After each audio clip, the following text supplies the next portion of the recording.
Assalamualaikum warahmatullahi wabarakatuh. Apa kabar sahabat Al-Fatah yang dimuliakan Allah?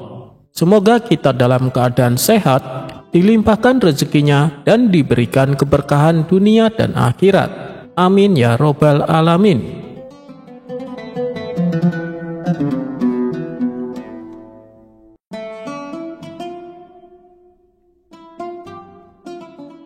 Suatu sore yang terik di Baghdad, Abu Nawas sedang duduk santai di kedai teh sambil menyesap secangkir kahwa dan memandangi langit. Tiba-tiba, kerumunan orang berbondong-bondong menuju alun-alun kota. "Ada apa ini?" tanya Abu Nawas penasaran. Seorang pedagang menjawab, katanya dua orang hebat akan berdebat di alun-alun. Yang satu namanya Bahlil, seorang pejabat yang suka bicara soal investasi dan pembangunan. Yang satu lagi Bahlul, si filsuf gila yang sering dianggap nyeleneh tapi tajam pikirannya. Abu Nawas tertarik, ia pun ikut menonton. Di atas panggung sederhana tampillah Bahlil, rapi dengan jubah resmi dan tangan selalu menunjuk grafik kayangan. Di sisi lain Bahlul duduk santai di atas batu bata, mengenakan jubah lusuh, membawa tongkat kayu dan tertawa sendiri. Bahlil membuka debat dengan lantang. "Wahai warga Baghdad, masa depan kita cerah jika semua ikut program pembangunan besar-besaran. Lahan kosong kita tanami beton, investasi masuk, ekonomi bangkit." Orang-orang bertepuk tangan. Bahlul berdiri, lalu menatap langit. "Jika bumi dipenuhi beton, kemana burung akan pulang? Jika tanah dijual semua, di mana kalian akan dikuburkan nanti?" Orang-orang terdiam. Ada yang tertawa kecut, ada yang mulai berpikir. Bahlil menanggapi cepat. "Tuan Bahlul, kau tidak paham dunia modern. Kita butuh investor, bukan pengembala kambing." Bahlul menjawab sambil menggaruk kepala. "Kalau semua orang jadi kaya karena investor, kenapa pedagang kaki lima tetap diusir saat bangunan baru berdiri?" Orang mulai riuh, sebagian mendukung Bahlil, sebagian menyemangati Bahlul. Abu Nawas hanya tersenyum. Ia tahu debat ini lebih dari sekedar kata-kata. Ini benturan antara ambisi pembangunan dan suara nurani rakyat kecil. Akhirnya Abu Nawas maju dan berkata, "Wahai dua orang hebat, yang satu berpikir seperti cangkul, menggali demi hasil. Yang satu lagi seperti burung, melihat dari atas. Tapi hati-hati, yang terlalu banyak menggali bisa masuk lubang sendiri, dan yang terlalu terbang bisa kehilangan pijakan." Mendengar itu semua terdiam. Bahlil mengangguk walau masih merapikan grafiknya. Bahlul tertawa sambil berkata, "Aku suka dia, tapi aku tetap tidak suka investor yang makan siang gratis." Akhirnya warga sepakat bahwa debat ini tidak menentukan siapa yang benar, tapi siapa yang mampu membuat rakyat berpikir. Malam itu Abu Nawas pulang ke rumah sambil tertawa kecil. "Lucu ya," gumamnya. "Yang satu pakai jas, yang satu pakai gila. Tapi kadang yang gila lebih waras daripada yang waras."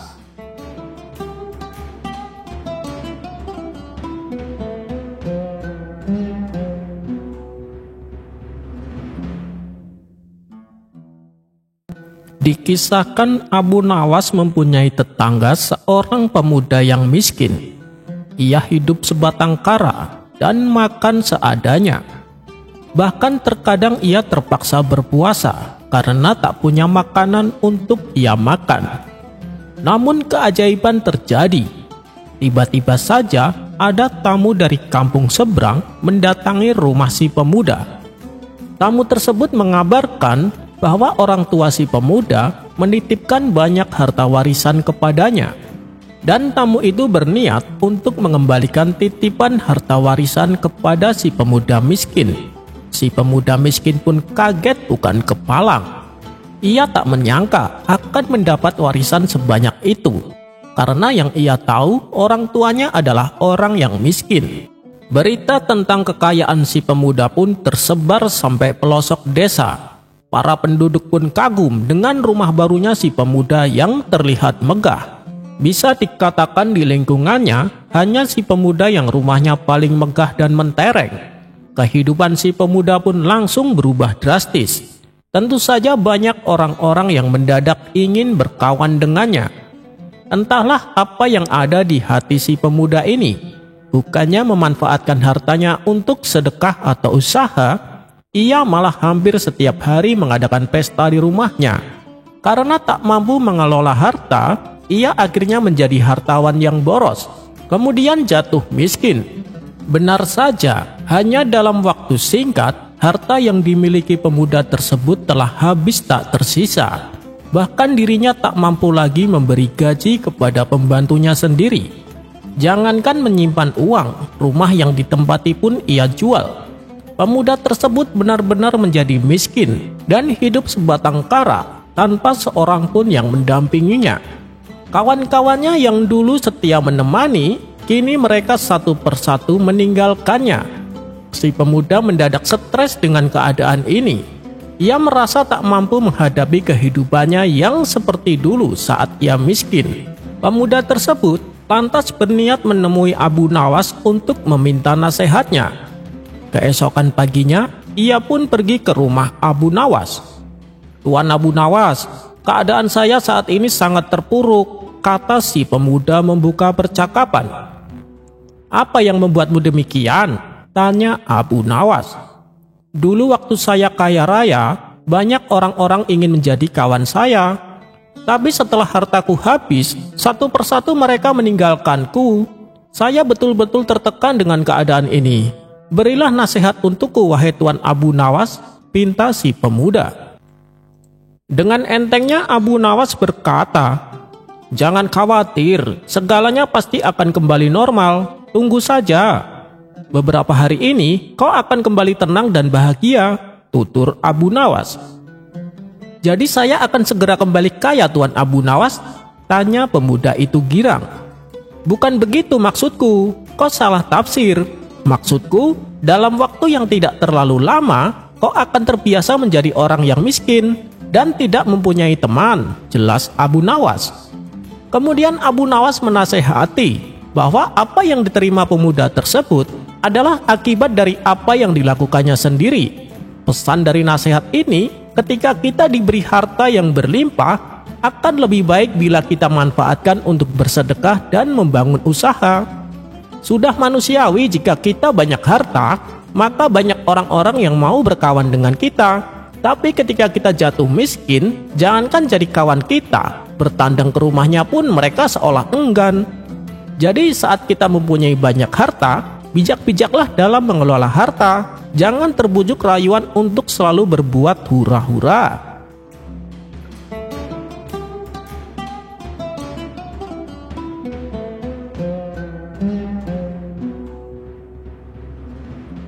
Suatu pagi di musim semi, langit kota Baghdad tidak sepenuhnya cerah. Awan menggantung lembut dan rintik hujan turun perlahan. Bukan hujan lebat, bukan pula hanya embun gerimis. Tanah basah sedikit demi sedikit, udara jadi sejuk, dan orang-orang berjalan cepat sambil melindungi kepala mereka dengan kain atau tangan. Di istana, Baginda Raja sedang duduk di balkon, menatap ke arah taman yang mulai ditetesi gerimis. Ia termenung. "Abu Nawas," panggil sang raja dari atas. Tak lama kemudian datanglah Abu Nawas dengan jubah yang setengah basah, namun wajahnya tetap ceria. "Paduka memanggil?" tanyanya sopan. "Ya Abu Nawas," ujar Baginda Raja. "Lihatlah hujan ini, hujan gerimis, bukan deras, tapi cukup membuat basah. Aku ingin tahu, kau yang katanya penuh filsafat, bisa jelaskan padaku apa makna dari hujan gerimis ini? Jangan beri aku puisi kosong, beri aku pemahaman yang masuk akal," pinta Baginda Raja. Abu Nawas diam sejenak. Ia memandangi taman yang mulai basah oleh gerimis. Kemudian ia berkata, "Paduka, Hujan gerimis adalah pelajaran dari langit tentang perubahan perlahan yang justru paling kuat, jawab Abu Nawas. Bagaimana bisa? Tanya raja tertarik. Karena hujan deras datang dengan keras, tapi cepat pergi. Ia mengguyur segalanya, kadang membuat banjir lalu hilang. Tapi gerimis, ia lembut, nyaris tak terasa. Tapi ia menetap, pelan-pelan meresap ke tanah, ke daun, ke kain kita, bahkan ke dalam suasana hati, jawab Abu Nawas menjelaskan. Raja mengangguk. Lanjutkan Abu Nawas. Paduka, gerimis itu seperti nasihat bijak, tidak memaksa, tidak membentak, tapi masuk perlahan ke dalam pikiran orang, dan lama-lama mengubahnya. Orang tak merasa sedang diubah, tapi tiba-tiba hatinya jadi lebih sejuk, kata Abu Nawas. Raja mengernyit. Tapi hujan deras pun bisa menyuburkan tanah, bukan? Benar, tapi hujan deras adalah kemarahan atau kekuasaan. Ia bisa menyuburkan, tapi juga bisa menghancurkan. Tanah yang rapuh akan longsor jika dihantam deras. Sebaliknya, gerimis memberi waktu pada tanah untuk menyerap, menguat.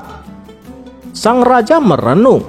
Jadi, kau ingin mengatakan bahwa kekuasaan pun seharusnya seperti gerimis, ya? Kalau ingin bertahan lama, iya, jawab Abu Nawas. Pemimpin yang keras mungkin ditakuti, tapi cepat dilupakan. Pemimpin yang lembut namun konsisten akan membentuk hati rakyatnya perlahan-lahan, ucap Abu Nawas. Tapi, bagaimana jika gerimis itu tidak cukup, jika rakyat membangkang? Tanya Baginda Raja kembali. Abu Nawas tersenyum.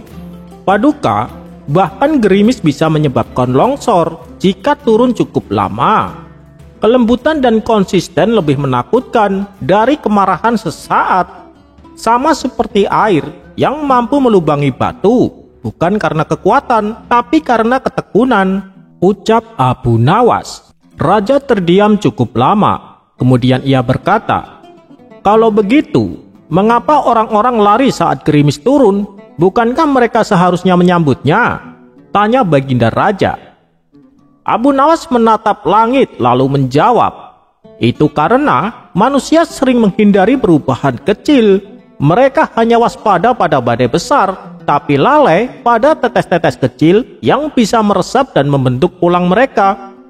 Tiba-tiba, seorang prajurit masuk tergesa-gesa. Paduka, maaf mengganggu. Sungai di utara sedikit meluap, tapi hanya sedikit, tidak berbahaya, ucapnya. Raja tersenyum, lalu memandang Abu Nawas. Gerimis di utara, ya? Abu Nawas mengangguk. Gerimis yang tidak dianggap, tapi perlahan membentuk arus, sama seperti ide, Paduka. Sekali ide kecil masuk ke pikiran rakyat, ia bisa menjadi sungai besar, tergantung siapa yang membimbingnya. Mendengar itu raja tertawa. Kau benar-benar filsuf dalam rupa pelawak, Abu Nawas, ucap Baginda Raja. Dan Paduka, raja yang sedang belajar dari langit, celetuk Abu Nawas. Mereka pun duduk bersama, memandang taman yang kini perlahan hijau oleh rintik gerimis. Tidak ada badai, tidak ada petir, hanya langit yang bicara perlahan dan tanah yang mendengarkan dengan sabar.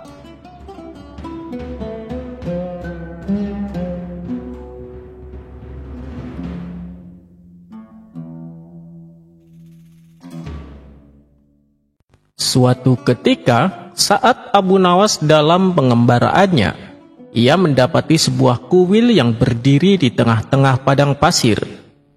Karena penasaran, ia pun mendekati kuil tersebut. Tampaklah seorang rohib yang sedang duduk bersila melakukan meditasi. Abu Nawas lalu berkata, "Permisi Tuan, boleh saya numpang sebentar?" Sang rahib pun mempersilahkan dan bertanya kepada Abu Nawas, "Siapa kamu?" "Aku seorang musafir yang sedang dalam pengembaraan, Tuan," jawab Abu Nawas. Kemudian sang rohib menyuguhkan minuman untuknya. "Kamu pasti kehausan, silahkan diminum," kata sang rohib. Keduanya pun lalu terlibat percakapan menceritakan pengalaman spiritualnya. Seorang pengembara seperti kamu, supaya sempurna ilmunya, harus melakukan meditasi, tutur sang rohib. Benarkah Tuan? Terus apa yang sudah kau dapatkan dengan meditasi yang sering kau lakukan? Tanya Abu Nawas. Aku mendapatkan kekuatan spiritual yang tidak bisa dilakukan orang lain, jawab sang rohib. Anda sungguh luar biasa Tuan, puji Abu Nawas. Lalu kekuatan apa saja yang sudah kau dapatkan? Tanya Abu Nawas melanjutkan. Aku dapat melihat orang yang aku kehendaki, meskipun jaraknya terpisah oleh lautan, dan aku bisa mengetahui isi hati seseorang, jawab sang rohib. Kemudian sang rohib balik bertanya, kalau kamu dengan pengembaraan sucimu kekuatan spiritual apa yang sudah kau dapatkan? Abu Nawas menjawab, jujur aku tidak punya kekuatan apapun, tapi aku pernah mengalami pengalaman spiritual yang sangat mengagumkan Tuan. Sang rohib kembali bertanya, pengalaman apa itu? Bisakah kau ceritakan padaku? Abu Nawas pun membalas, dalam suatu pengembaraanku, ada seekor ikan pernah menyelamatkan hidupku, jelas Abu Nawas. Itu adalah pengalaman yang menakjubkan. Bagaimana itu bisa terjadi? Coba ceritakan padaku, pinta sang rohib. Aku ragu Tuan, karena apakah ceritaku ini bisa memberi manfaat untukmu, ujar Abu Nawas.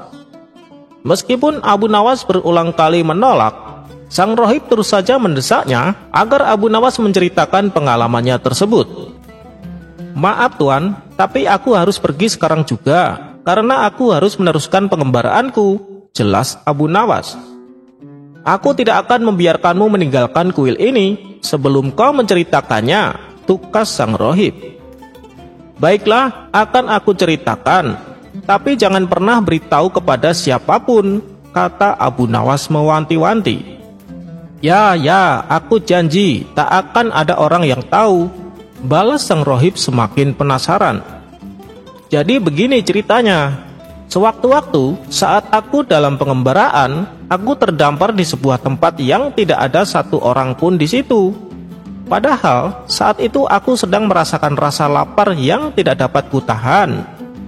Lalu ketika aku menyusuri tepian pantai, aku mendapatkan ada seekor ikan yang lumayan besar.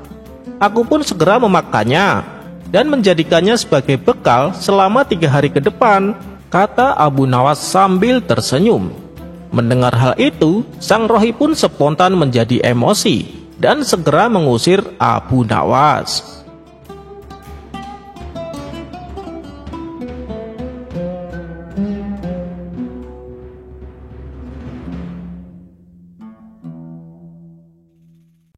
Diceritakan, pada suatu ketika Abu Nawas tampak sedang menggali tanah di belakang rumahnya. Keringat pun mengalir deras membasahi sekujur tubuhnya. Tapi yang membuat heran ketika tanah tersebut sudah digali, ia pindah posisi dan menggali tanah baru di sampingnya. Tuan Hamid yang kebetulan melintas melihat perbuatan Abu Nawas yang aneh ini. Ia pun memberanikan diri menghampiri dan bertanya kepadanya, wahai Abu Nawas, sebenarnya apa yang sedang kau lakukan? Abu Nawas menjawab, aku sedang mencari kuburan yang hilang. Sontak Tuan Hamid terkejut mendengarnya. Kuburan? Kuburan siapa Abu Nawas? Tanya Tuan Hamid penasaran. Kuburan uang dinarku, jawab Abu Nawas. Tempo hari aku mengubur beberapa uang dinar di sini, tapi aku lupa tepatnya di mana, katanya melanjutkan. Loh, kok bisa? Harusnya ketika kau akan mengubur, berilah tanda supaya mudah mencarinya, tutur Tuan Hamid. Sudah aku kasih tanda. Waktu aku menguburnya, ada awan di atasnya. Tapi awan itu kini tidak ada lagi, ujar Abu Nawas. Mendengar jawaban Abu Nawas, Tuan Hamid hanya terdiam. Namun dalam hatinya mengumpat, Ada-ada saja Abu Nawas, katanya dalam hati.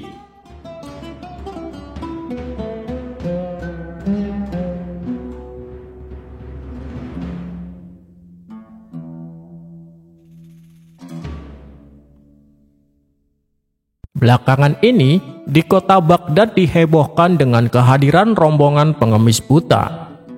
Setiap hari mereka pergi ke pasar dan mendatangi rumah-rumah warga untuk meminta-minta. Awalnya masyarakat merasa iba dan sering memberi mereka sedekah. Tapi lama-kelamaan, rombongan pengemis buta ini menjadi kurang ajar. Apabila ada pedagang yang menolak memberi sedekah, mereka mengamuk dan merusak dagangannya dengan tongkat yang mereka bawa.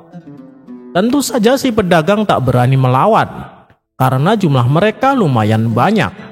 Dan setiap kali mereka meminta sedekah, mereka selalu memaksa untuk diberi.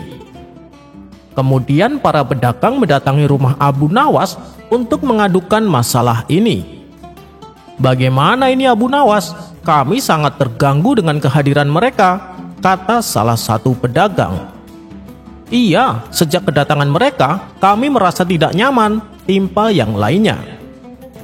Setelah mendengar pengaduan mereka, Abu Nawas lalu berkata, "Baiklah, masalah ini biar aku yang akan menyelesaikannya. Besok aku akan mengerjai mereka. Sekarang pulanglah kalian." Mereka pun lalu membubarkan diri dan meninggalkan rumah Abu Nawas. Singkat cerita, pada keesokan harinya pergilah Abu Nawas ke pasar untuk mencari keberadaan rombongan pengemis buta tersebut. Dan setelah mencari kesana kemari, ternyata mereka sedang berkumpul di sebuah warung. Abu Nawas pun lalu menghampiri mereka. Kemudian Abu Nawas mengeluarkan kantong dan membantingnya supaya terdengar suara gemerincing. "Ambillah uang itu dan bagi-bagikan di antara kalian," kata Abu Nawas mengerjai. Padahal kantong tersebut bukanlah berisi uang, melainkan kepingan-kepingan besi kecil yang sudah ia siapkan. Lantas Abu Nawas meninggalkan warung itu. Dari tempat yang agak jauh, Abu Nawas menyaksikan orang-orang buta itu segera bangkit dan berdiri.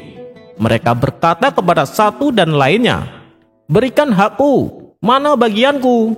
Yang lainnya pun menimpali, "Jangan ambil bagianku, berikan padaku." Awalnya, mereka hanya terlibat cekcok ingin mendapatkan bagiannya. Namun karena situasi semakin tidak kondusif, mereka pun saling berebutan, hingga terjadi perkelahian antara mereka. Mereka saling memukul dengan tongkatnya masing-masing. Karena sudah tersulut emosi, mereka tak lagi memperebutkan kepingan-kepingan besi yang disebarkan Abu Nawas. Mereka hanya ingin menghajar satu sama lain. Sementara Abu Nawas yang sedari tadi menyaksikan hal itu tak kuasa menahan tawanya. Akibat peristiwa tersebut, mereka pun tak lagi bersatu. Masing-masing memilih untuk berpisah dan meninggalkan kota Baghdad. Sejak saat itulah mereka tak lagi menginjakkan kakinya di kota Baghdad. Para pedagang di pasar pun kini merasa tenang.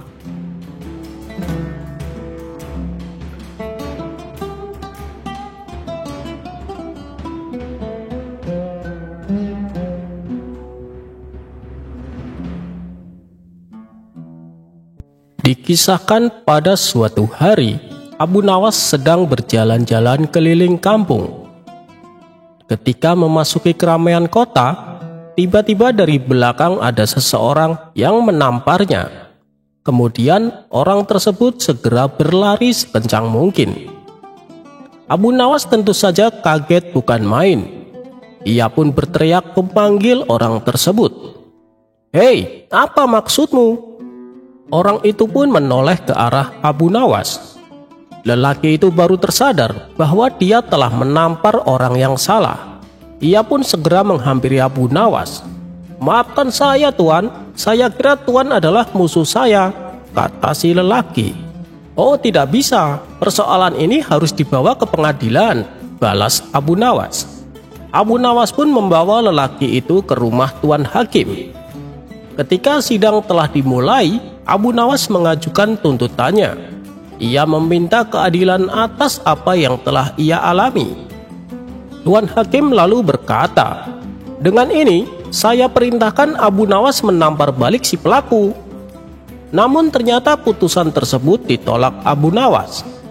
"Tuan Hakim, aku tak mau kekerasan dibalas dengan kekerasan," ucapnya. Mendengar itu, Tuan Hakim mengetahui maksud Abu Nawas. "Dasar mata duitan, lihat saja, kau tak akan dapat uang sepeser pun," kata Tuan Hakim dalam hati. "Wahai Abu Nawas, lalu apa yang kau inginkan?" tanya Tuan Hakim pura-pura tidak tahu. "Aku ingin dia membayar denda 20 dinar sebagai penebus kesalahannya," jelas Abu Nawas. "Baiklah, dengan ini saya perintahkan si pelaku membayar denda kepada Abu Nawas sebanyak 20 dinar, kata Tuan Hakim memutuskan. Mendengar putusan tersebut, si lelaki berkata, "Tapi Tuan Hakim, saya tidak bawa uang." Tuan Hakim lalu menyuruh si lelaki untuk mendekat. "Saat ini kau bawa uang berapa?" bisik Tuan Hakim. "Hanya 5 dinar, Tuan," jawab si lelaki. "Begini saja, daripada kamu harus membayar 20 dinar untuknya, lebih baik berikan 5 dinarmu kepadaku, dan pulanglah pura-pura mengambil uang, tapi tak usah kembali," bisik Tuan Hakim kembali. "Tapi Tuan, bagaimana kalau dia marah?" tanya si lelaki. "Itu nanti urusanku, lagi pula dia juga tidak mengenalmu, pasti dia tidak tahu rumahmu," jelas Tuan Hakim. Akhirnya si lelaki itu pun setuju. "Wahai Abu Nawas, hasil diskusi antara saya dengan si pelaku, maka saya persilahkan dia untuk pulang mengambil uang tebusan," kata Tuan Hakim. Abu Nawas pun mengizinkannya. "Baiklah, tapi jangan kelamaan," balas Abu Nawas. Kemudian lelaki itu pun pergi meninggalkan ruang sidang. Singkat cerita, setelah 2 jam berlalu, si lelaki tak kunjung datang. Abu Nawas masih bersabar menunggu. 3 jam kini telah berlalu. Abu Nawas sudah tidak bisa menunggu lebih lama lagi. "Wahai Tuan Hakim, kenapa dia belum datang juga? Apakah rumahnya jauh dari sini?" tanya Abu Nawas. "Mana saya tahu, tunggulah sampai sore. Kalau masih belum datang juga, tunggulah sampai esok pagi. Kalau masih belum datang juga, tunggulah sampai esok paginya lagi," balas Tuan Hakim meledeknya. "Kurang ajar, sepertinya mereka berdua bersekongkol untuk mengerjai aku," pikir Abu Nawas. "Begini saja Tuan Hakim, aku tak bisa menunggu terlalu lama, ada pekerjaan yang harus aku lakukan. Tapi aku ingin menitipkan sesuatu untuknya," kata Abu Nawas. "Oh, silakan, titipkan saja padaku, pasti akan aku sampaikan kepadanya," balas Tuan Hakim. Tanpa diduga, tiba-tiba Abu Nawas menampar kepala Tuan Hakim. "Hei, Abu Nawas, apa yang kau lakukan?" tanya Tuan Hakim terkejut. "Itu titipanku untuknya. Bilang padanya kalau aku sudah tak membutuhkan uangnya," jelas Abu Nawas. Tuan Hakim hanya bengong memegang kepalanya yang sakit sambil melihat Abu Nawas pergi meninggalkan ruang sidang.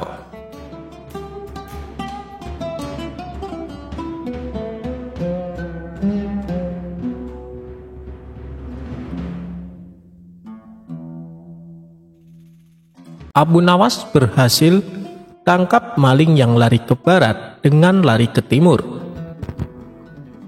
Abu Nawas memang sakti banget. Dia berhasil menangkap maling yang lari ke arah barat, padahal mencegatnya di sebelah timur. Berawal dari Abu Nawas yang melawan sosok ahli falak atau astronomi. Suatu hari, ada seorang ahli astronomi atau ahli ilmu falak di Jazirah Arab yang menjadi daerah tempat tinggal Abu Nawas. Ahli astronomi tersebut merasa kemampuannya sangat mumpuni dalam ilmu geografi. Berkat hal inilah, masyarakat lebih tertarik mendengarkan pernyataan dari ahli astronomi tersebut. Bahkan, masyarakat meninggalkan Abu Nawas yang dikenal suka omong kosong dan tidak memahami ilmu falak maupun astronomi. dan lebih memilih mempercayai teori-teori dari ahli astronomi tersebut. Ada salah satu teori dari ahli astronomi yang membuat masyarakat terkesima, yaitu bumi itu berbentuk bulat seperti bola. Ahli astronomi ini menyatakan bahwa andaikan manusia berjalan ke barat terus, maka suatu saat akan tiba di tempat yang sama. Hingga suatu hari, ahli astronomi itu baru saja kehilangan barangnya. Di saat yang sama, Abu Nawas sedang melintas di daerah rumahnya. Ahli astronomi tersebut lantas berteriak dan meminta tolong kepada Abu Nawas. "Hei Abu Nawas, tolonglah aku. Aku baru saja kehilangan barang. Maling baru saja mencuri barangku. Tolong bantu kejar malingnya," ucap ahli astronomi itu dengan napas yang terengah-engah. Abu Nawas bertanya kepada ahli astronomi tersebut, "Lari kemana malingnya?" Ahli astronomi itu pun menjawab, "Malingnya lari ke barat." Mendengar hal itu, Abu Nawas segera lari ke arah timur. Melihat pergerakan Abu Nawas, sang ahli astronomi tersebut jengkel. "Aku kan sudah bilang kalau malingnya lari ke barat, kok kamu larinya ke timur?" tanya ahli astronomi kepada Abu Nawas. "Tenang saja, nanti juga akan ketemu kok," jawab Abu Nawas sambil terus berlari.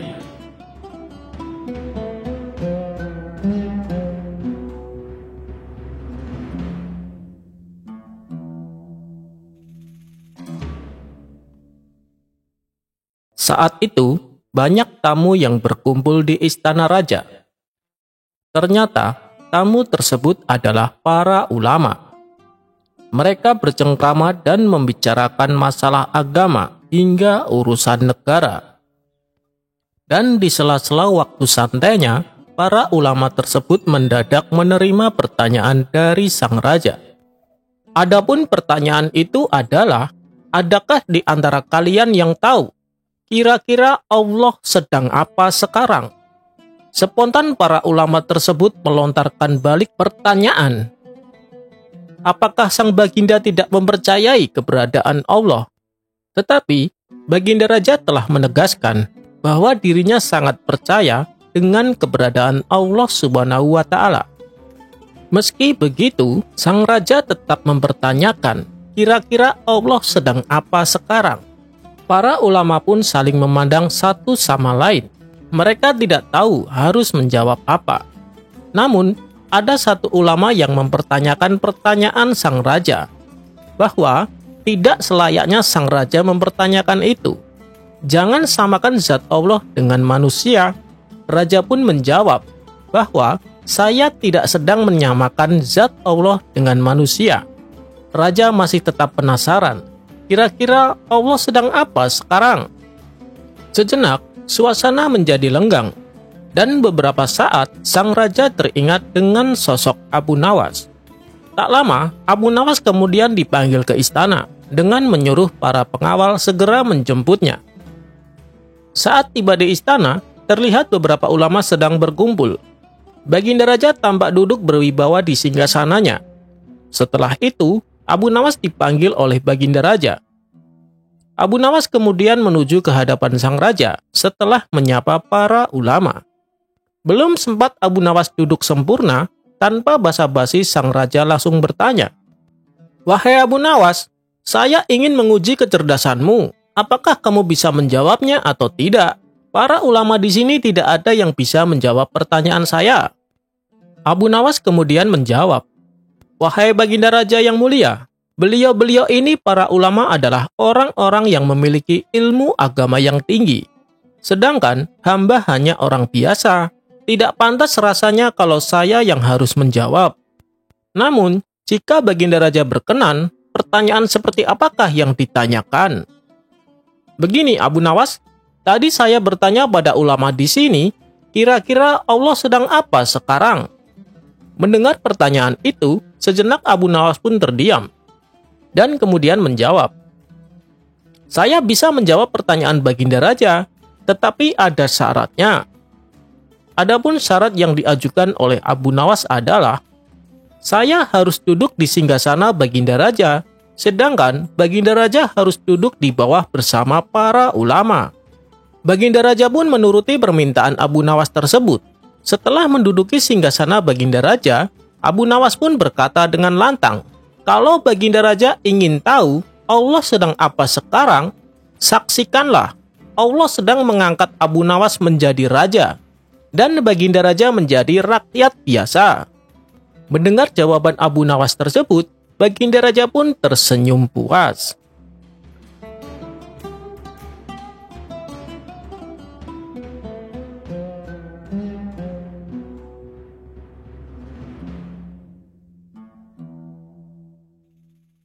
Abu Nawas tertipu setelah jauh-jauh pergi ke India. Suatu hari Abu Nawas merasa sedih karena kehilangan burung yang amat disayangi. Tidak ingin kesedihannya berlarut-larut, ia berinisiatif membeli burung baru.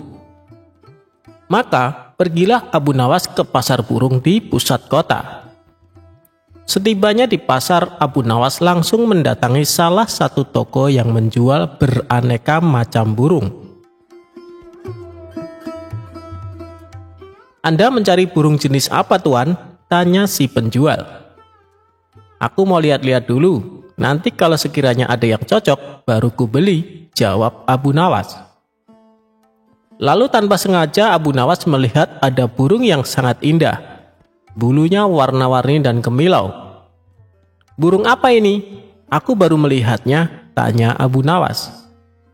"Oh, ini burung dari India, Tuan. Apakah Tuan berminat?" jawab si penjual. "Ya, aku tertarik. Tapi apa burung ini bisa berkicau?" tanya Abu Nawas lagi. "Waduh, sayang sekali, Tuan. Burung ini tidak dapat berkicau. Tapi burung ini bisa berbicara seperti manusia. Bahkan dia bisa diajak bicara. Dan satu lagi, Tuan, burung ini sangat cerdik," jelas si penjual. "Benarkah?" tanya Abu Nawas penasaran. Untuk membuktikannya, Abu Nawas lalu mencoba mengajaknya berbicara. Benar saja, burung itu bisa diajak berbicara layaknya manusia. "Baiklah, aku beli burung ini," kata Abu Nawas. Setelah transaksi pembayaran selesai, Abu Nawas langsung membawa pulang burung tersebut. Setibanya di rumah, ia menaruh burungnya dalam sebuah sangkar yang sangat indah. Suatu ketika saat Abu Nawas sedang asik bercengkrama dengan si burung, datanglah beberapa pengawal istana ke rumahnya. "Tuan Abu Nawas, Anda diperintahkan Baginda Raja untuk menghadapnya sekarang," kata salah satu pengawal. "Oh, baiklah, aku akan segera ke sana. Kalian pergilah dulu, nanti aku menyusul," balas Abu Nawas. Singkat cerita, Abu Nawas pun datang ke istana menghadap Baginda Raja. Ternyata Baginda Raja akan mengutus Abu Nawas pergi ke negeri India untuk suatu keperluan. Sepulangnya dari istana, Abu Nawas langsung berkemas dan bersiap-siap. Tidak lupa dia juga berpamitan dengan burung barunya itu. "Hei burung, aku tahu kau berasal dari India, dan Baginda Raja akan mengutusku ke negerimu. Apa kau punya permintaan? Barangkali kau kangen dengan makanan India, aku bisa membawakannya untukmu," kata Abu Nawas. "Aku mohon dan aku meminta kepadamu, lepaskan aku dari sangkar ini. Itulah permintaanku," jawab si burung. "Wah, kalau itu permintaannya, aku tidak bisa. Aku tidak mungkin melepaskanmu. Aku membelimu dengan harga mahal. Kau sudah menjadi milikku sekarang," ujar Abu Nawas. "Baiklah kalau kau tidak bisa melepasku. Tapi bila permintaan keduaku ini kau penuhi, aku akan sangat senang," balas si burung. "Apa permintaan keduamu?" tanya Abu Nawas. "Aku minta tolong kepadamu, jika kau telah sampai ke negeri India, pergilah ke sebuah hutan di desa ini. Kabarkanlah kepada saudara-saudaraku bahwa saat ini aku berada dalam sangkar di rumahmu. Melalui kabar ini, aku berharap mereka tidak gelisah mencariku. Itulah permintaan keduaku," tutur si burung. "Memangnya semua burung yang jenisnya sepertimu bisa mengerti bahasa manusia?" tanya Abu Nawas. "Ya, mereka yang jenisnya seperti aku bisa mengerti bahasa manusia dan bisa bicara seperti aku," jawab si burung. Baiklah, aku akan berusaha memenuhi permintaanmu kali ini, ucap Abu Nawas. Singkat cerita, sampailah Abu Nawas di negeri India. Ia pun langsung melaksanakan tugas dari Baginda Raja. Setelah tugas-tugasnya selesai, barulah Abu Nawas menuju hutan di desa yang dimaksud oleh burungnya. Tidak disangka-sangka, baru saja memasuki hutan beberapa puluh meter, Abu Nawas melihat sekawanan burung hinggap di sebuah pohon tepat di atas kepalanya. Burung-burung itu mirip dengan burung yang ada di rumahnya. Ia segera saja berkata ke sekawanan burung itu, "Wahai burung, aku ingin menyampaikan pesan dari saudaramu, bahwa saat ini saudaramu terkurung di dalam sangkar yang ada di dalam rumahku. Kalian jangan mencarinya, karena saat ini saudaramu telah menjadi milikku," kata Abu Nawas. Mendengar kabar tersebut, salah satu burung tiba-tiba pingsan dan jatuh mengenai kaki Abu Nawas. Lalu Abu Nawas memungutnya dan membolak-balik badan si burung. Aneh, burung ini mendadak mati. Mungkin ia kaget karena mendengar kabar saudaranya sedang terpenjara dalam sangkar dan jauh berada di negeriku, kata Abu Nawas dalam hati. Ia tidak mau ambil pusing atas kejadian ini. Hal terpenting, dia telah menyampaikan pesan si burung kepada saudara-saudaranya. Abu Nawas lalu memutuskan berlayar kembali dan pulang ke negerinya. Setibanya di rumah, ia memberitahu burungnya bahwa permintaannya telah disampaikan. "Bagaimana kabar saudara-saudaraku? Apa mereka baik-baik saja?" tanya si burung. "Semuanya baik-baik saja, tapi ada salah satu burung yang tiba-tiba langsung mati saat mendengar kabar kalau kau sekarang berada di sini," kata Abu Nawas menjelaskan. Mendengar berita yang disampaikan Abu Nawas, burung yang ada di sangkar pun tiba-tiba pingsan dan jatuh. Spontan Abu Nawas menjadi kaget dan segera mengambil burung tersebut. Setelah dibolak-balik, ternyata burungnya mati mendadak. Apa mungkin ini gara-gara mendengar kabar kalau saudaranya telah mati? Ia sangat terkejut sampai mengalami kematian, pikir Abu Nawas. Abu Nawas pun menjadi sedih. Dia lalu menggotong burungnya dan menempatkannya di bibir jendela. Tapi, tiba-tiba saja burung itu segera terbang dan hinggap di salah satu pohon di dekat jendela. Sebelum terbang tinggi, si burung berkata kepada Abu Nawas, "Wahai Tuan, ketahuilah bahwa apa yang kau anggap kesedihan bisa jadi merupakan kabar baik bagi yang lain. Mungkin Tuan bersedih karena aku lepas dari sangkarmu, tapi aku bahagia karena bisa lepas dari sangkarmu." Si burung lalu terbang tinggi meninggalkan Abu Nawas. Ternyata benar apa yang dikatakan si penjual burung di pasar. Si burung bukan hanya bisa bicara, tapi juga cerdik. "Aku telah dikelabui oleh burung itu," pungkas Abu Nawas kecewa.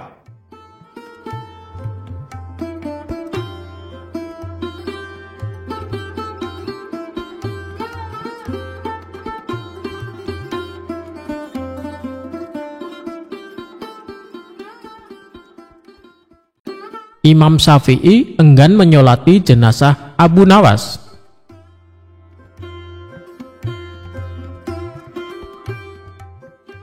Abu Nawas dengan nama lengkap Abu Ali Al-Hasan bin Hani Al-Hakimi dikenal sebagai seorang penyair Arab yang sangat lihai. Namun di berbagai belahan dunia, Abu Nawas dikenal sebagai seorang sosok yang lucu, kocak alias jenaka. Abu Nawas juga sangat cerdik saat menghadapi raja dan memecahkan teka-teki yang belum ada jawabannya. Abu Nawas adalah seorang sufi yang paham Al-Quran dan hadis, tetapi dia menampakkan tingkah konyol dan kontroversi. Dia hidup di masa Raja Harun Ar-Rasyid dari dinasti Abbasiyah, sekaligus hidup di masa Imam Syafi'i. Masa muda Abu Nawas dikenal sebagai pemabuk yang gemar minum khamar, bahkan dijuluki penyair khamar. Imam Syafi'i kurang suka dengan sikap Abu Nawas karena dianggap tidak mencerminkan seorang muslim.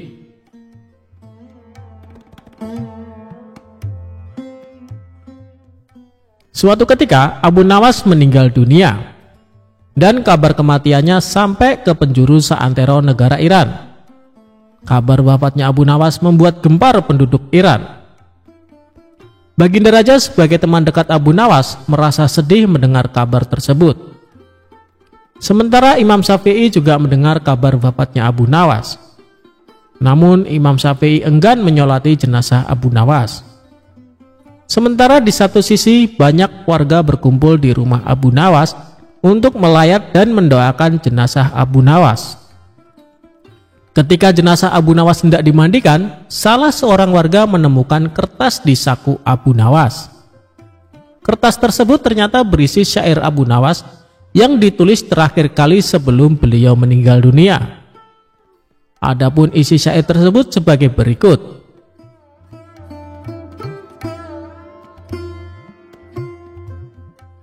Wahai Tuhanku, dosaku terlalu besar dan banyak. Tapi aku tahu bahwa ampunanmu lebih besar. Jika hanya orang baik yang boleh berharap kepadamu, kepada siapa pelaku maksiat akan berlindung dan memohon ampunan? Aku berdoa kepadamu seperti yang engkau perintahkan, dengan segala kerendahan dan kehinaanku. Jika kau tampik tanganku, lantas siapa yang memiliki kasih sayang? Hanya harapan yang ada padaku ketika aku berhubungan denganmu dan keindahan ampunanmu, dan aku pasrah setelah ini.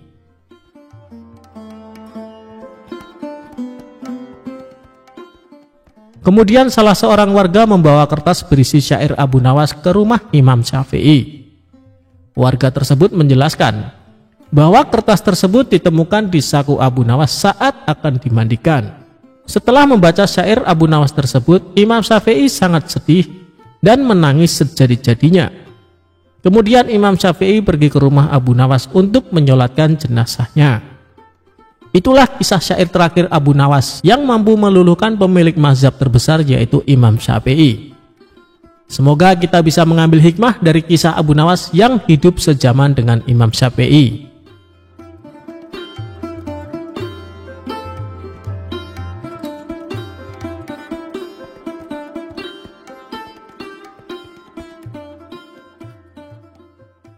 Abu Nawas menginap di rumah pencuri. Kecerdikan Abu Nawas mengerjai seorang pencuri seakan tidak ada habisnya. Kali ini dia kembali mengerjai pencuri saat hendak beraksi di rumahnya. Suatu malam saat sedang tidur pulas, Abu Nawas dikagetkan suara berisik dari ruang tengah rumahnya. Kemudian dia turun dari tempat tidur dan beringsut menuju pintu kamar untuk mengintip. Melalui lubang kunci dilihatnya ada seorang pencuri sedang memasukkan barang-barang miliknya ke karung besar. Hampir semua barang di ruang tengah rumahnya diambil tanpa tersisa sedikit pun.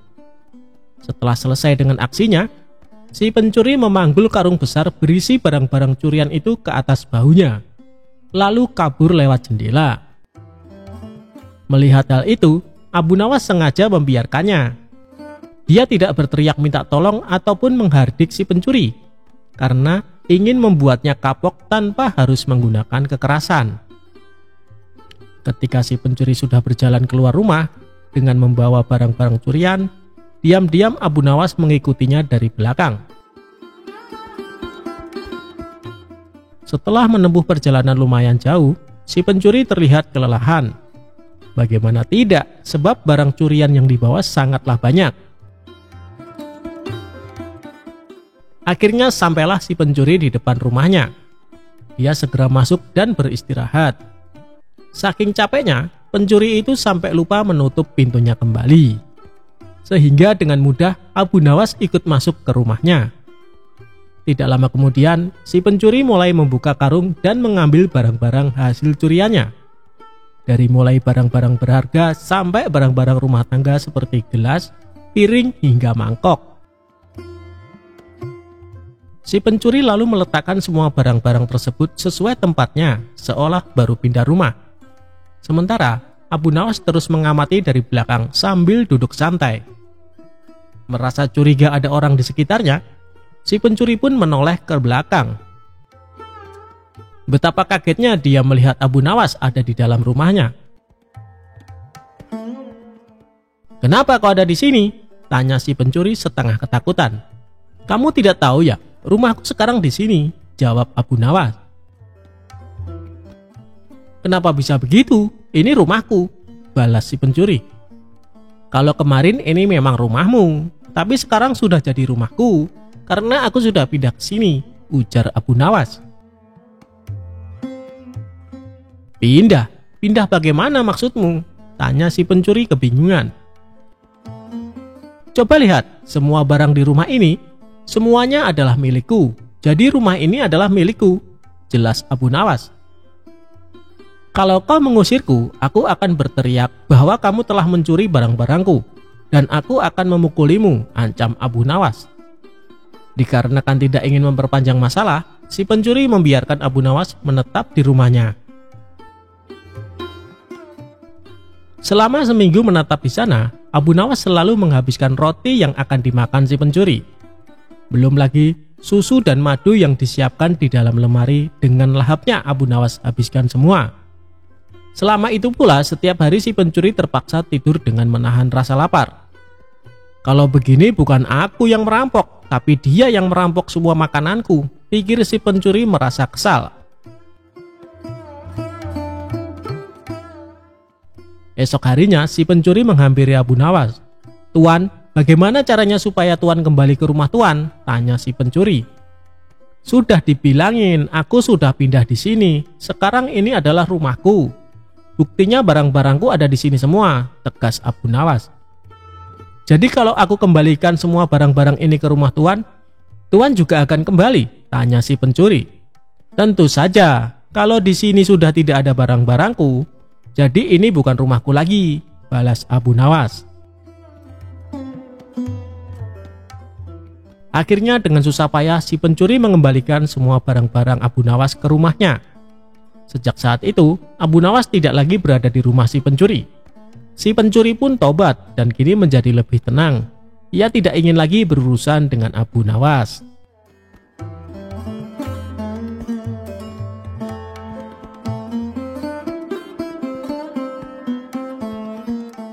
Abu Nawas bunuh diri dengan racun, bukannya mati tapi malah kenyang.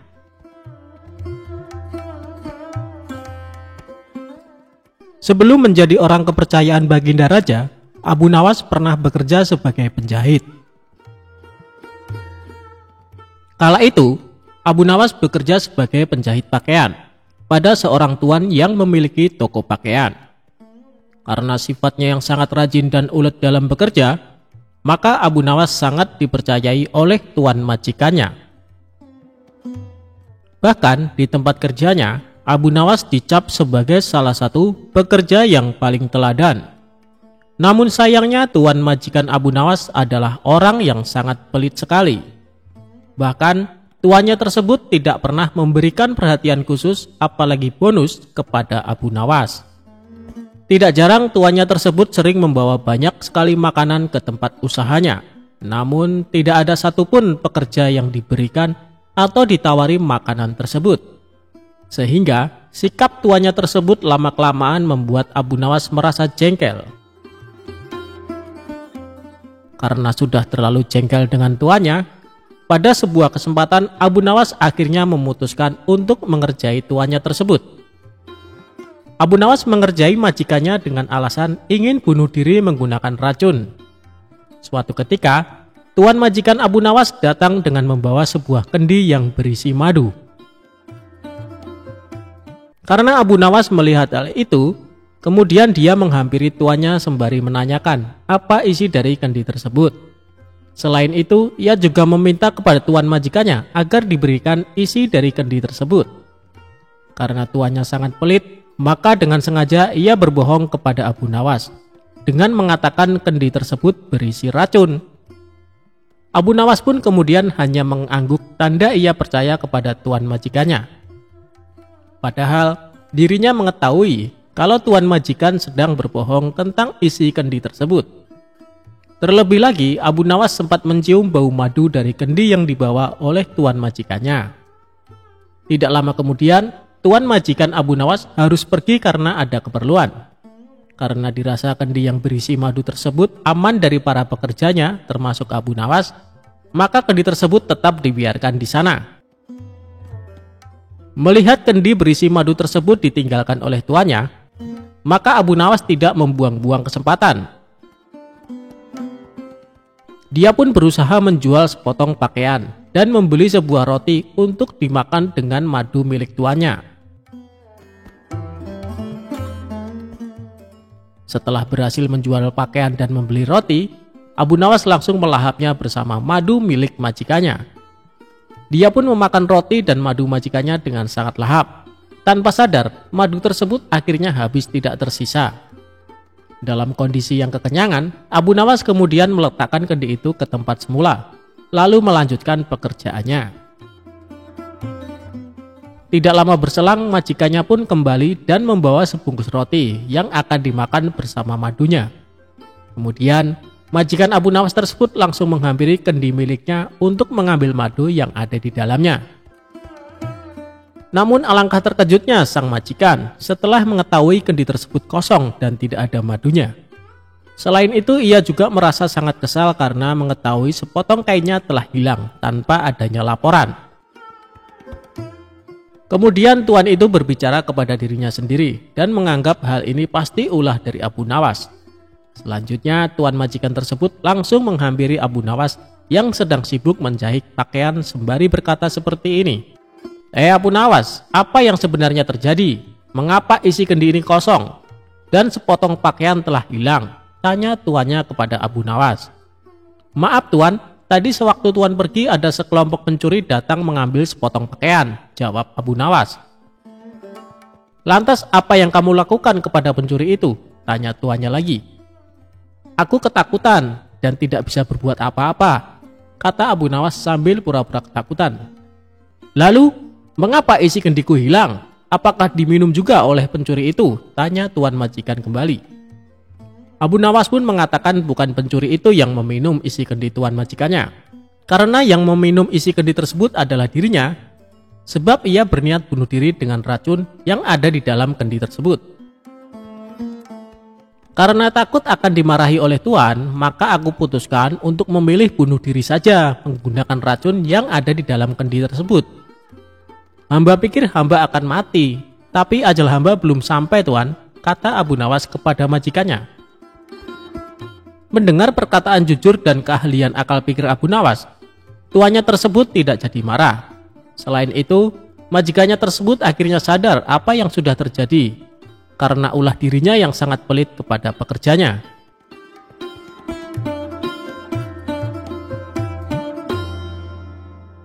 Jawaban Abu Nawas ketika ditanya Allah sedang apa sekarang.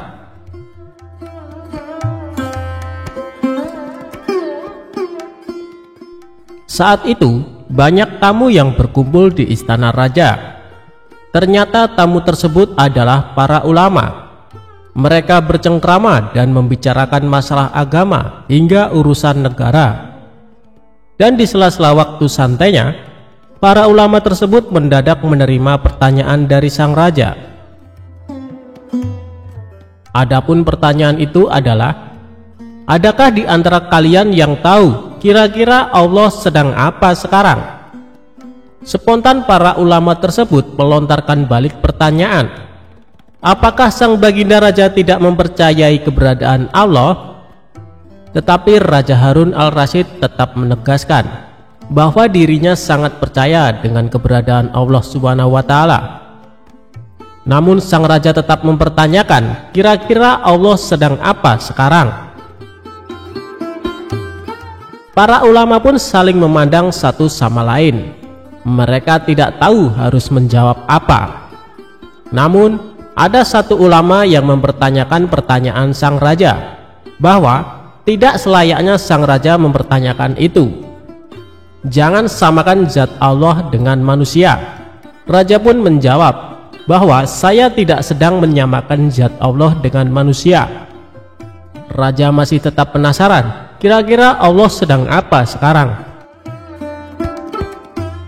Sejenak suasana menjadi lenggang. Dan beberapa saat sang raja teringat dengan sosok Abu Nawas. Tak lama Abu Nawas kemudian dipanggil ke istana dengan menyuruh para pengawal segera menjemputnya. Saat tiba di istana, terlihat beberapa ulama sedang berkumpul.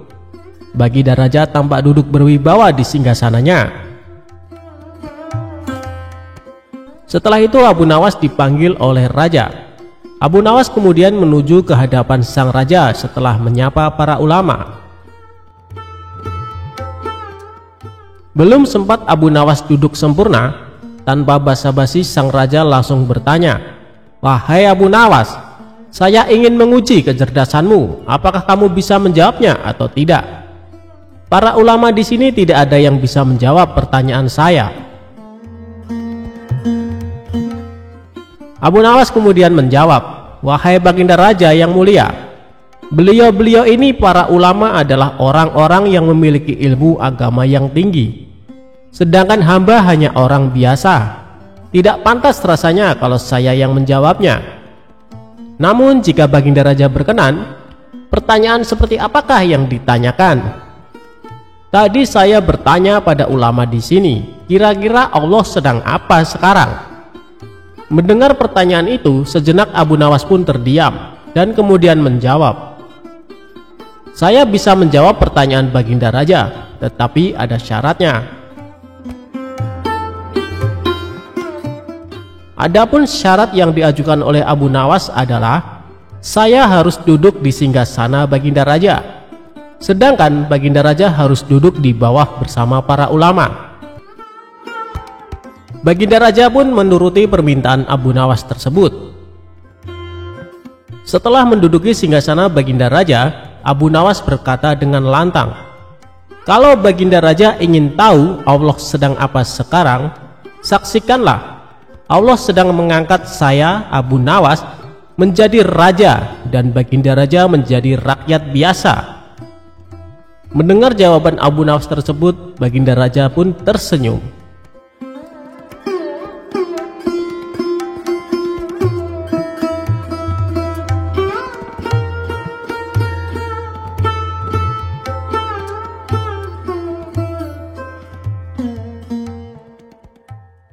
Kecerdikan Abu Nawas menangkap matahari. Cerita sufi kali ini mengisahkan kecerdikan atau kecerdasan Abu Nawas menangkap matahari dalam sebuah sayembara. Abu Nawas adalah seorang pujangga pada masa Khalifah Harun al-Rasyid. Ia termasuk salah seorang penyair yang sangat melegenda pada zaman itu. Pada suatu saat, Baginda Raja ingin membuat rakyatnya bahagia. Pasalnya, rakyat mengeluhkan kepada Raja tentang betapa panasnya terik matahari kala itu. Karena itu, Raja mengadakan sayembara untuk menangkap matahari. Namun hingga memasuki waktu yang ditentukan, tak ada seorang pun yang menyatakan kesanggupannya menangkap matahari. Sang Raja pun lalu langsung menunjuk si cerdik Abu Nawas untuk menangani hal ini. "Cepat, panggil Abu Nawas kemari. Ada tugas penting yang harus dilakukan," perintah Baginda Raja kepada beberapa pengawalnya. Singkat cerita, datanglah Abu Nawas menghadap Baginda Raja. "Ampun Paduka yang mulia, ada apa gerangan Paduka memanggil hamba?" tanya Abu Nawas. "Begini Abu Nawas, beberapa hari ini saya mendapatkan banyak pengaduan dari rakyatku," jawab Baginda Raja. "Kalau boleh tahu apa pengaduan mereka Paduka yang mulia, barangkali hamba bisa membantu," balas Abu Nawas. Raja akhirnya menceritakan apa yang dikeluhkan masyarakat akhir-akhir ini. Kemudian Abu Nawas menanyakan apa yang dikehendaki oleh sang raja dengan kondisi seperti itu. Raja pun kemudian menceritakan idenya untuk menangkap matahari dan menunjuk Abu Nawas untuk melakukannya. "Bagaimana kalau matahari ditangkap saja, Abu Nawas? Dan orang yang pantas untuk melakukan pekerjaan itu adalah kamu," ujar Baginda Raja. Mendengar perintah Baginda Raja, Abu Nawas langsung tertunduk lemas. "Apa tidak ada cara lain Paduka? Misalnya mereka diliburkan dulu dalam bekerja di ladang," kata Abu Nawas mengusulkan. Usulan Abu Nawas ternyata tidak diterima oleh sang raja. Karena jika mereka diliburkan, mereka tidak bisa makan. "Tidak bisa Abu Nawas, Kalau mereka libur berladang, lalu mereka mau makan apa? Jalan satu-satunya matahari harus ditangkap, balas Baginda Raja. Abu Nawas hanya terdiam. Dalam hati ia berkata, mungkin menangkap matahari pekerjaan yang mustahil dilakukan. Namun karena ini adalah titah raja, mau tidak mau Abu Nawas harus menerimanya. Sekarang kamu pulang dulu Abu Nawas, dan besok kamu harus kembali ke sini untuk menangkap matahari. Kalau kamu tidak bisa melakukannya, kamu akan menerima hukuman, tegas sang raja. Setibanya di rumah, Abu Nawas terus memikirkan cara supaya ia bisa lepas dari hukuman. Ia terus memutar otaknya hingga tengah malam. Lebih baik aku sholat isya dulu, nanti aku malah ketiduran, pikir Abu Nawas. Ia pun kemudian menuju kolam untuk mengambil air wudhu. Saat ia hendak mengambil air, bayangan dirinya ada di dalam air tersebut. Disitulah akhirnya Abu Nawas mendapatkan ide untuk menangkap matahari. Esok paginya dengan wajah ceria, Abu Nawas pergi ke istana menghadap Baginda Raja. "Hai Abu Nawas, apakah kamu sudah siap menangkap matahari?" tanya Baginda Raja. "Saya sudah siap, Paduka, tapi saya minta disediakan peralatannya untuk menangkapnya," jawab Abu Nawas. "Apa yang kau butuhkan? Katakan padaku," balas Baginda Raja. Abu Nawas kemudian meminta sesuatu yang perlu disiapkan untuk menangkap matahari. "Saya minta ember yang berisi air dan juga kantong besar yang tidak bocor," pinta Abu Nawas. Setelah peralatan dipersiapkan, Abu Nawas mengajak salah satu menteri ke tengah lapangan. "Kamu lihat kan matahari itu?" kata Abu Nawas sambil menunjuk bayangan matahari yang berada di dalam ember berisi air. "Sekarang akan aku masukkan ke dalam kantong ini," ucap Abu Nawas sambil memasukkan air yang berada di dalam ember. Sang menteri lantas menghadap pada sang raja untuk mengkonfirmasi pekerjaan yang sudah dilakukan Abu Nawas. Sang raja tentu belum percaya, sebab panas matahari masih terasa menyengat.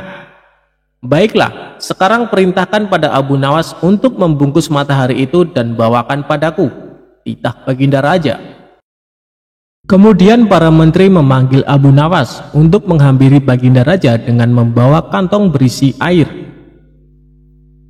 "Paduka yang mulia, mataharinya sudah aku bungkus dalam kantong ini," tutur Abu Nawas. "Hai Abu Nawas, coba kamu lihat keluar. Mataharinya masih ada dan aku juga masih merasakan panasnya," sanggah Baginda Raja. "Tak percaya benar yang mulia, tapi sesungguhnya itu matahari kedua," timpal Abu Nawas. "Yang benar saja kamu, hanya ada satu matahari di dunia ini," sahut Baginda Raja. "Paduka Raja memang benar. Jadi ketika matahari berhasil saya tangkap, dunia menjadi gelap gulita, lalu Allah langsung menggantikannya dengan matahari yang baru," ujar Abu Nawas. Baginda Raja kemudian memastikan apakah isi kantong besar tersebut berisi matahari atau tidak. Ia pun membuka kantong tersebut, ternyata isinya hanya air. "Mana mataharinya Abu Nawas? Kamu jangan mengerjai saya," herdik Baginda Raja. "Paduka membukanya jangan di dalam ruangan, karena matahari paling tidak suka dengan ruangan tertutup. Pasti dia tidak akan menampakkan dirinya," jawab Abu Nawas beralasan. "Matahari hanya mau menampakkan dirinya kalau dia melihat ada saudaranya di atas," ujar Abu Nawas.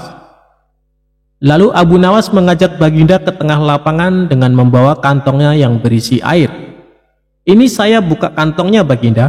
Tuh kan ada mataharinya," tutur Abu Nawas sambil menunjukkan kepada Baginda Raja. Baginda Raja hanya bisa geleng-geleng kepala dengan kecerdikan Abu Nawas. Itulah kisah cerdik Abu Nawas menangkap matahari. Semoga terhibur.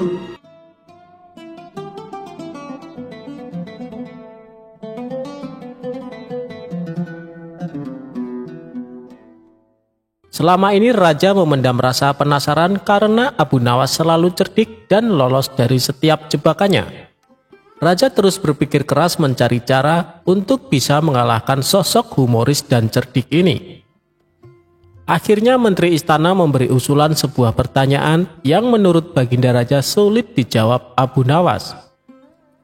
Maka saat itu juga dia memerintahkan beberapa pengawal untuk memanggil Abu Nawas. Para pengawal pun sampai di rumah Abu Nawas.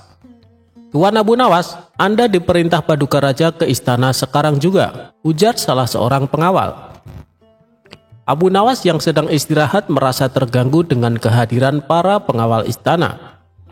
Kalau bukan perintah Baginda Raja, tentu saja Abu Nawas akan mengusirnya. "Sampai kapan sih Paduka Raja selalu mengganggu istirahatku?" gerutu Abu Nawas. Dengan terpaksa Abu Nawas datang ke istana. Akibat perasaannya yang sudah dongkol, Abu Nawas pun bertingkah agar Baginda Raja emosi. Ia langsung mengambil makanan dan duduk di samping sang raja. Awalnya tingkah Abu Nawas yang tidak sopan ini sempat membuat raja jengkel. Tapi karena ada rencana untuk mempermalukan Abu Nawas, ia pun menahan emosinya. "Wahai Abu Nawas, aku ada tebakan untukmu. Apa kau siap menjawabnya?" tanya Baginda Raja. "Tujuanku ke sini memang untuk menjawab tebakan Paduka Raja," jawab Abu Nawas dengan enteng. "Bagus. Kalau kau bisa menjawab pertanyaanku, aku akan memberikan hadiah 1000 dinar, ungkap Baginda Raja. "Tapi kalau kau tidak mampu menjawab, sebagai hukumannya rambut kepalamu harus digundul dan janggutmu dipotong bersih.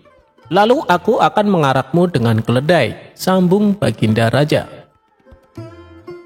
Seketika Abu Nawas terkejut, karena biasanya hukuman yang akan diterima yaitu penjara selama sebulan.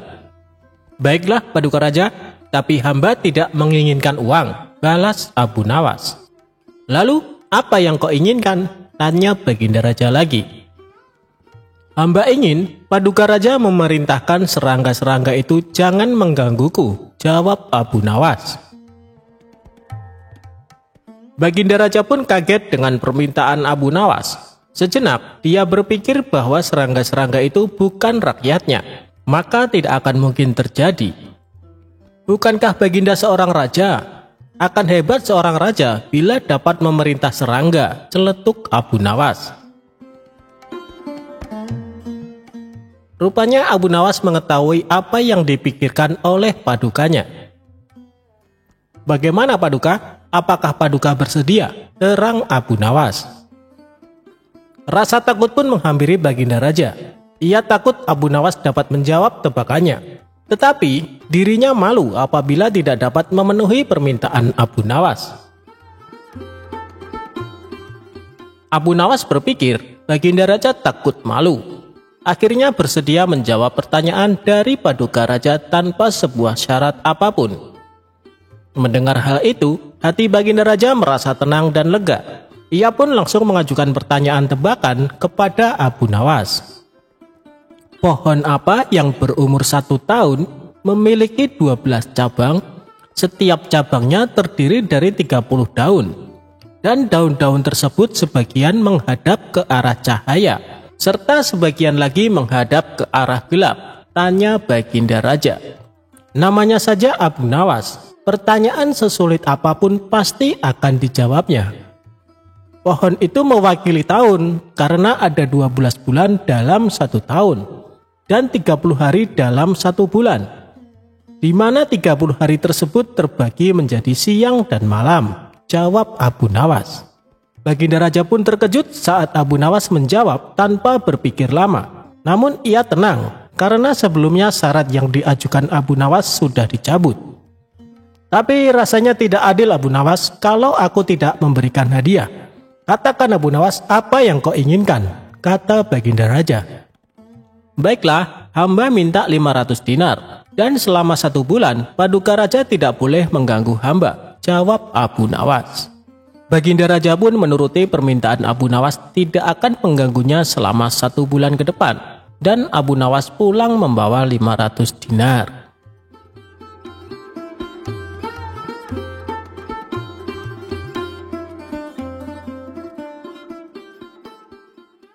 Kejujuran Abu Nawas diuji dengan wanita cantik.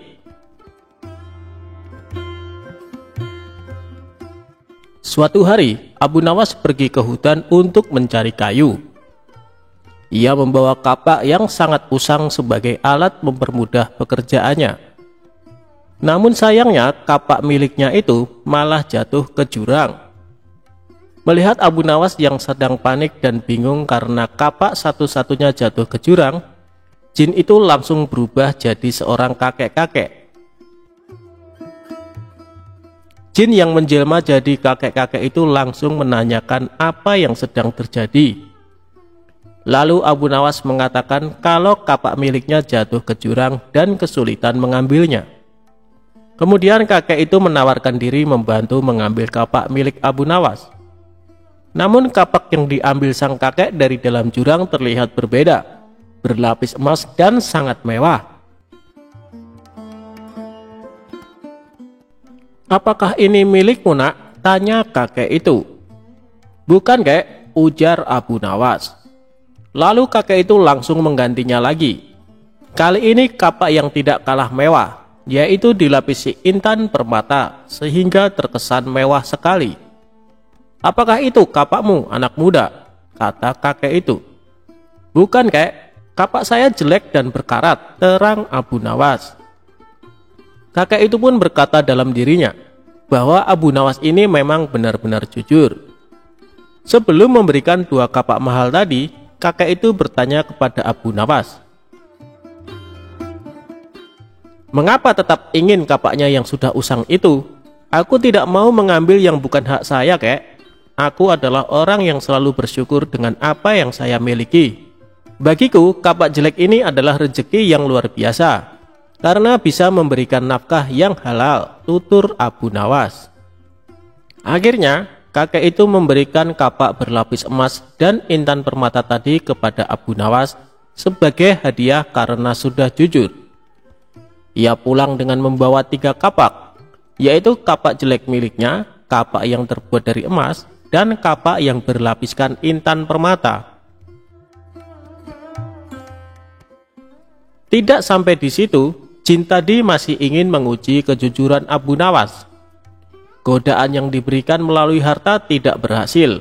Akhirnya jin yang menjelma jadi seorang kakek tersebut akan mengujinya dengan wanita. Kakek itu kemudian menculik istri Abu Nawas, kemudian menyembunyikannya ke alam jin.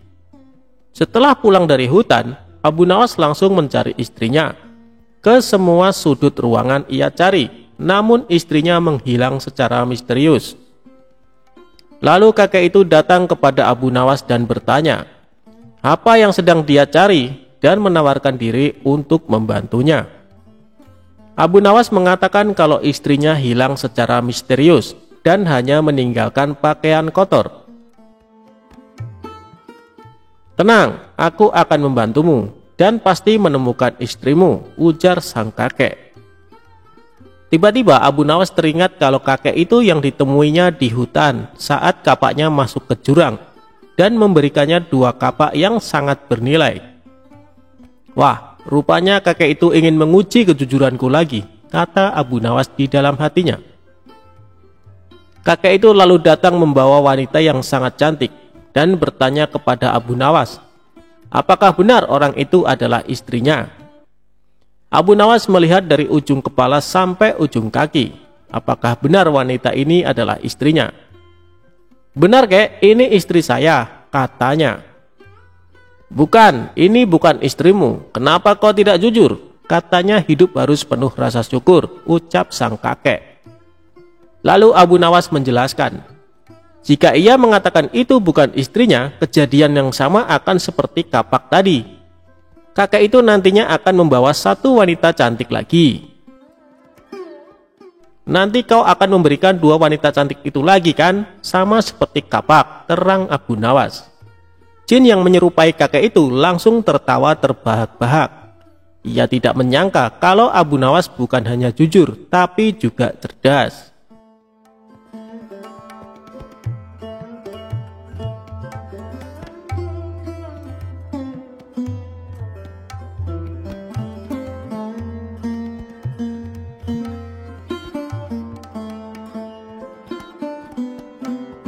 Dikerjai balik Abu Nawas, tabib palsu rugi ratusan dinar.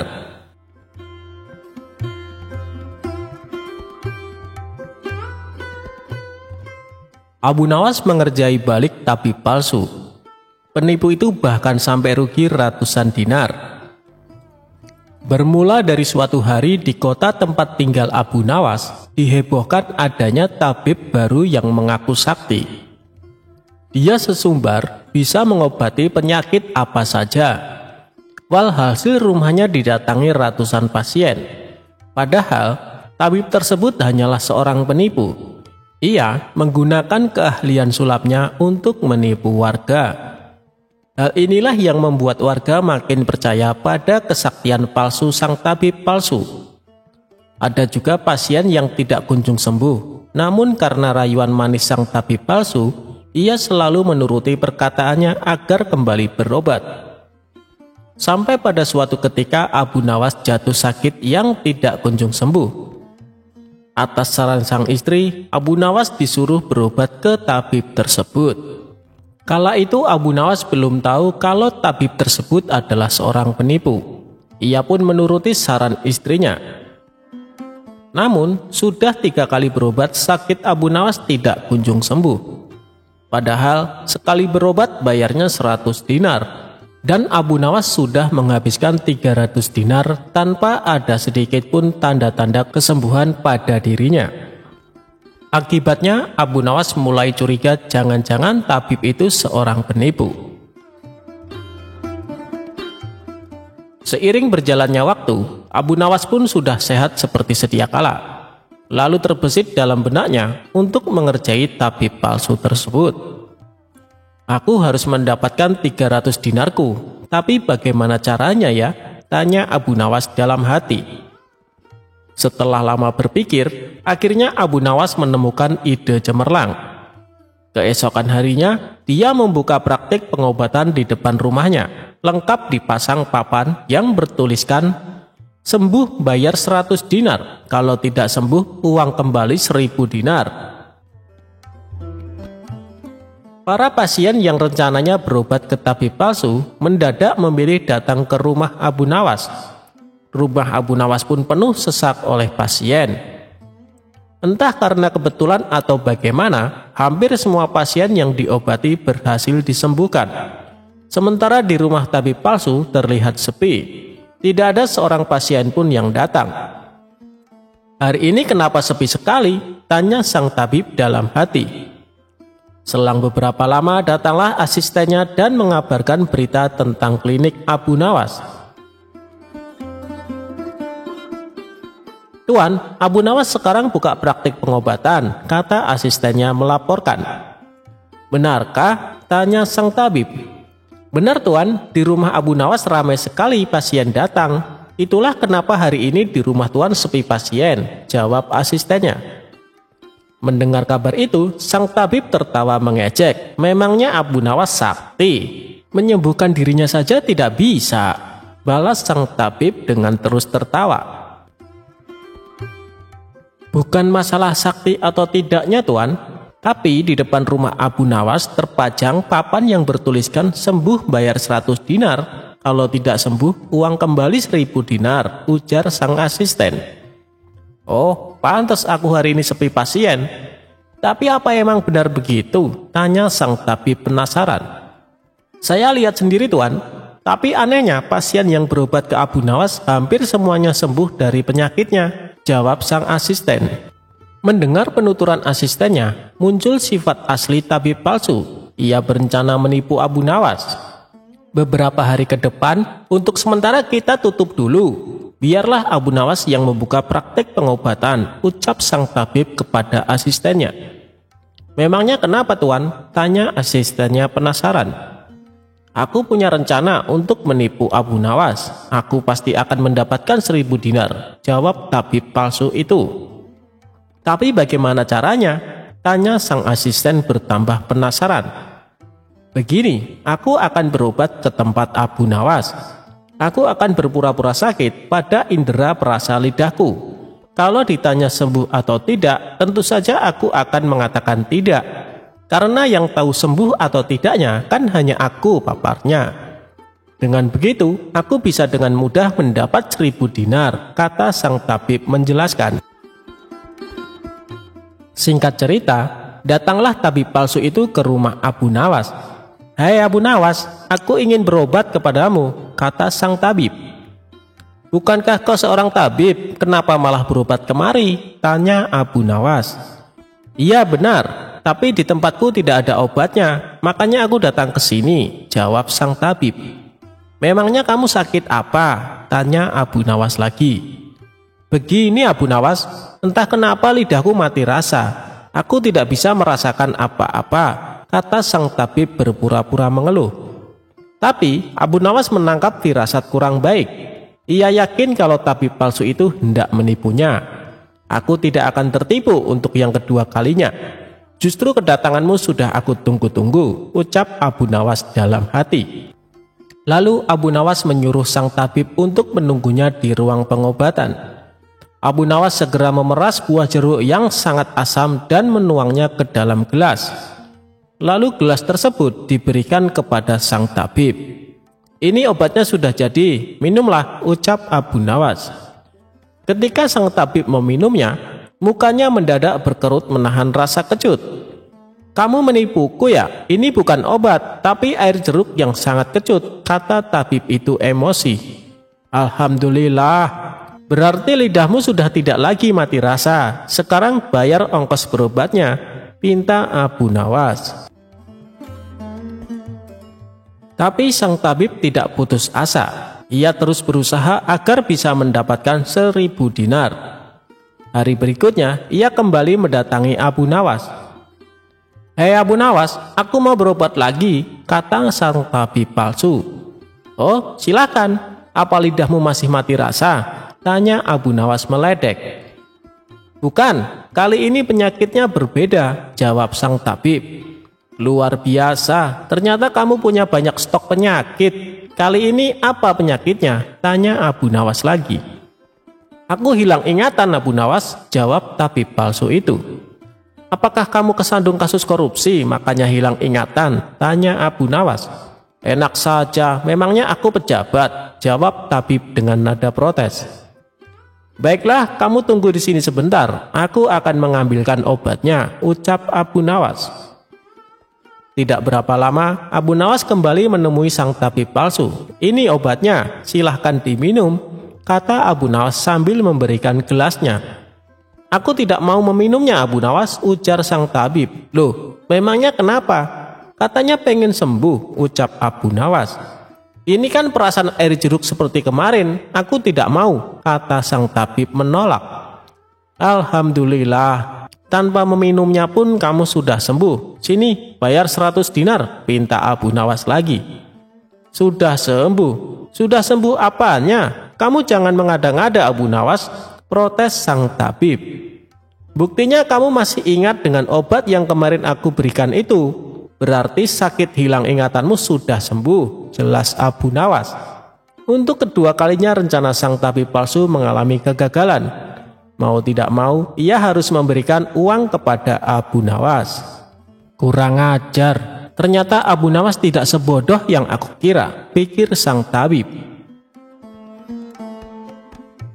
Tidak terima dengan dua kegagalan yang dialami, tabib palsu itu berpikir keras untuk bisa mengalahkan Abu Nawas. Setelah merenung agak lama, akhirnya ia mendapat ide.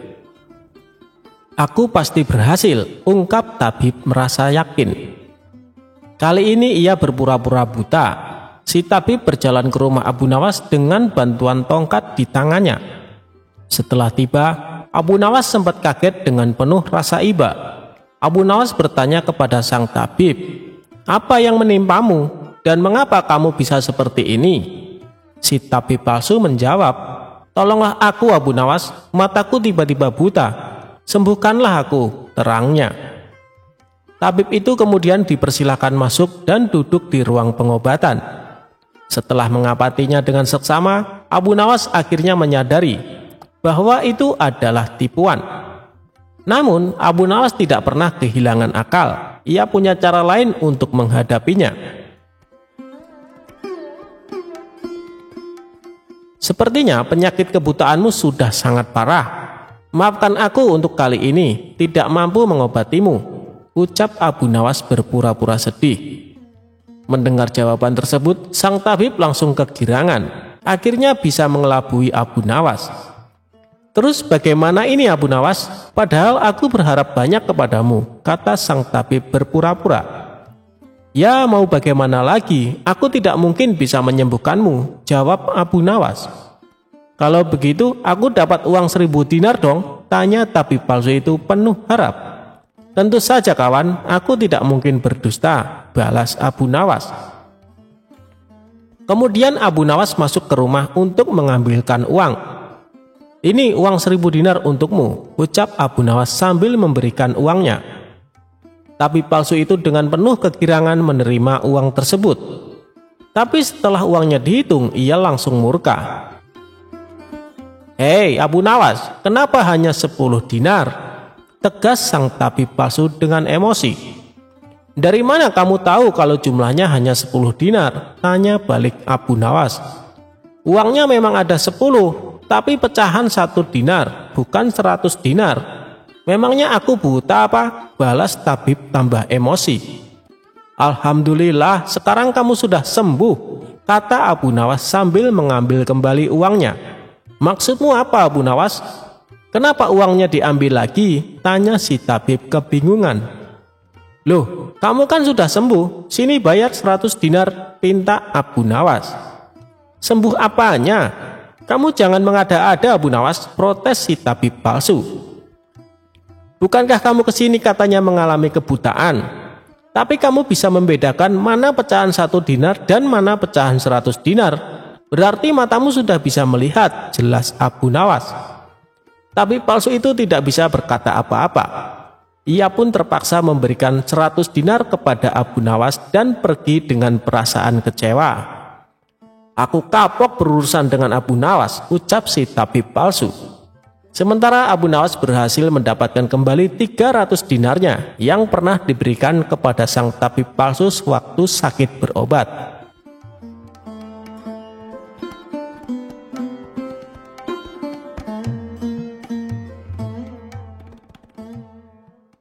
Balasan Abu Nawas setelah ditipu pedagang pakaian.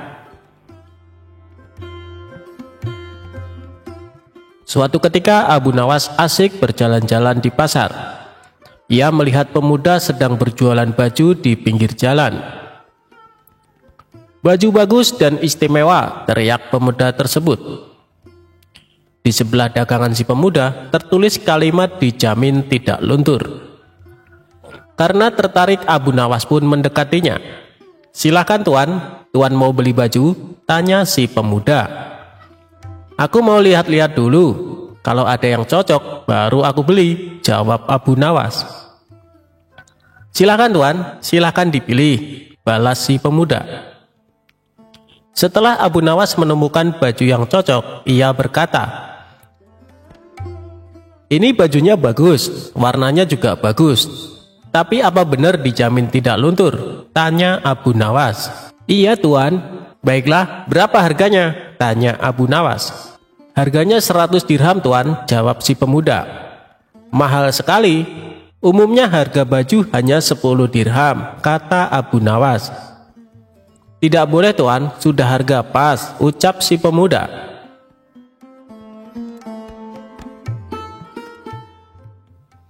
Sejenak Abu Nawas berpikir, bajunya sih bagus, warnanya juga bagus, apalagi tertulis dijamin tidak luntur. Mungkin karena itu harganya agak mahal, ujar Abu Nawas dalam hati.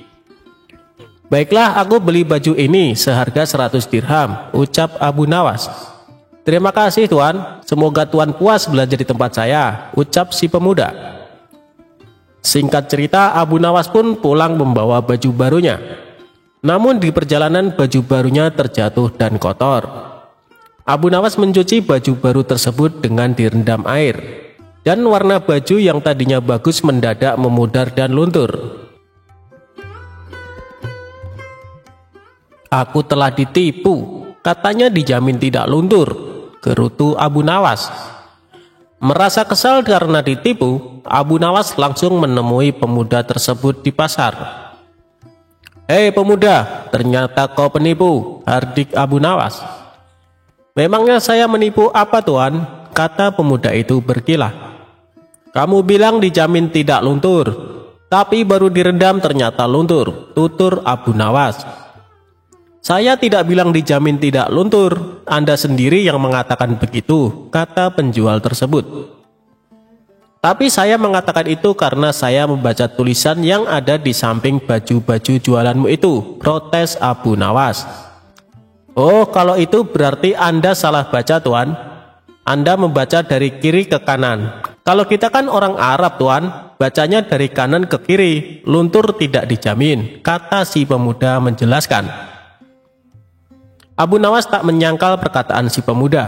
Ia kembali ke rumah dengan perasaan dongkol. "Akan kubalas kau nanti," gerutu Abu Nawas.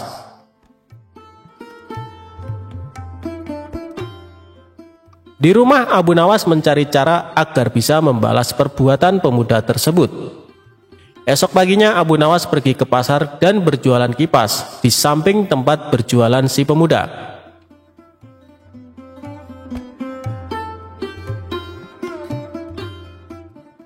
"Kipas, silahkan dipilih. Kipas bagus dan awet sampai 100 tahun, teriak Abu Nawas. Berhubung saat itu cuaca lagi panas, pemuda itu mendekati Abu Nawas. "Berapa harga kipasnya tuan?" tanya si pemuda. "Oh, murah sekali, hanya 100 dirham, jawab Abu Nawas. "Apa 100 dirham Anda bilang murah?" "Di mana-mana harga kipas cuma 1 dirham tuan," balas si pemuda. "Ini kan bukan kipas biasa pemuda, kipas ini tidak akan rusak sampai 100 tahun, kata Abu Nawas. Sejenak pemuda itu terdiam. Kalau sampai bertahan selama 100 tahun, tidak ada salahnya harga mahal, pikir si pemuda tersebut. "Baiklah tuan, saya beli 1, kata pemuda itu. Setelah transaksi selesai, Abu Nawas buru-buru pulang dengan membawa uang 100 dirham, uang penjualan kipasnya. Sementara si pemuda yang kepanasan segera menggunakan kipasnya, dan baru beberapa menit kipasnya mendadak rusak. "Dasar, aku ditipu," ujar si pemuda geram. Ia pun pergi ke rumah Abu Nawas untuk meminta ganti rugi. "Hei tuan, Anda ternyata penipu. Katanya kipas ini kuat sampai 100 tahun. Ini dipakai beberapa menit sudah rusak," kata si pemuda. "Kamu pasti salah cara pakainya," kata Abu Nawas. "Salah bagaimana tuan?" tanya si pemuda. Abu Nawas menjelaskan, "Cara kipas dipakai biar awet bukan kipasnya yang digerak-gerakan. Tapi kepala kamu yang digerakkan ke kanan dan ke kiri, pasti kipas akan awet sampai 100 tahun, ucap Abu Nawas. Mendengar ucapan Abu Nawas, si pemuda hanya terdiam. Ia menyadari ini adalah pembalasan atas perbuatannya tempo hari pada Abu Nawas.